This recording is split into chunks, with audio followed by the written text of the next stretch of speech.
চাঁদপুরের কালকিনিতে অনুষ্ঠিত 52তম জাতীয় খেলাধুলায় সৈয়দ আবুল হোসেন একাডেমির দারুণ সাফল্য।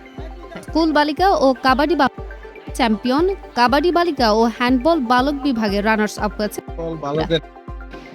দাবা বালিকায় বড় চ্যাম্পিয়ন। সাঁতারেও বিদ্যালয়টি পুরস্কার জিতেছে। প্রধান শিক্ষা ও খেলাধুলায় সমান পারদর্শী শিক্ষার্থীরা আমাদের গর্ব।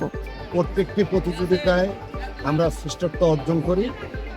আমাদের পরিকল্পনা আমাদেরকে এই শ্রেষ্ঠত্ব যেন অব্যাহত রাখতে পারি। সকলের দোয়া এবং সহযোগিতা কামনা।